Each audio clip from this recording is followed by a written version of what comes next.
Olá, tudo bem? Hoje eu vou falar um pouco sobre relevo e hidrografia. Bom, primeiramente, o que é relevo? O relevo é a camada sólida da Terra. É onde as transformações geológicas se expressam mais nitidamente, sendo também o local de habitação do ser humano e de outros seres vivos. Nós temos diferentes formas de relevo. O planalto, que é uma elevação um pouco mais baixa que as montanhas, e está localizada a mais ou menos 200 metros de altitude acima do nível do mar. Depressão, que é uma falha encontrada em planaltos, é formada por processos de erosão e intemperismo. Planície, que é uma área plana no nível do mar, geralmente são encontrados em praias. E nós temos também as montanhas, que são grandes elevações naturais do relevo. Dentro do relevo, nós temos o intemperismo, que é o processo que indica o desgaste das rochas. Hoje nós vamos comentar de dois tipos de intemperismos, que são agentes externos do relevo, as águas e os ventos. Bom, as águas correntes são agentes externos do relevo que, quando encontram com uma rocha, podem alterar o relevo. Com a ação das águas, também podem ocorrer deslizamentos. A água que se infiltra no solo atua como lubrificante entre os seus grãos e o torna mais pesado. Com a saturação de água, ocorrem deslocamentos de massas de solo sobre uma base formada por rochas. Bom, agora sobre a ação dos ventos, também age sobre a superfície terrestre, realizando três tipos de trabalho: o destrutivo ou de erosão, o transporte de sedimentos e o de acumulação ou de construção. O trabalho destrutivo realizado pelo vento é denominado erosão eólica. Existem dois tipos de erosão.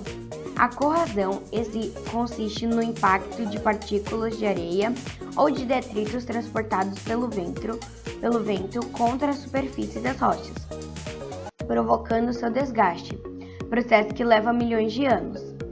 A deflação consiste no trabalho de desgaste realizado pelo vento sobre a superfície das rochas, carregando detritos ou fragmentos já soltos pelo intemperismo físico. A diferença entre os dois trabalhos é que a corrosão transporta detritos específicos, enquanto a deflação leva vários tipos, ou seja, os detritos deixados em cima das rochas pela corrosão. O trabalho de transporte realizado pelo vento é um transporte de sedimentos e pode ocorrer por suspensão, rolamento ou saltos, dependendo do tamanho do fragmento e da velocidade do vento. Agora vamos falar um pouco sobre o trabalho de acumulação ou construção. As dunas podem ou não serem formadas a partir de obstáculos existentes na trajetória do vento. Quando não há a presença de obstáculos em sua formação, denominam-se dunas verdadeiras, que aparecem tanto nos litorais como nos desertos. Vamos falar agora um pouco sobre a ação das geleiras. Nas regiões mais frias do globo terrestre, nas zonas polares e nas altas montanhas, as precipitações ocorrem sob forma de neve.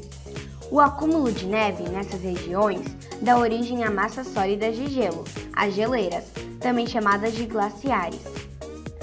Nós temos dois tipos de geleira: a geleira continental, que também é chamada de inlances, cobrem vastas extensões da superfície terrestre.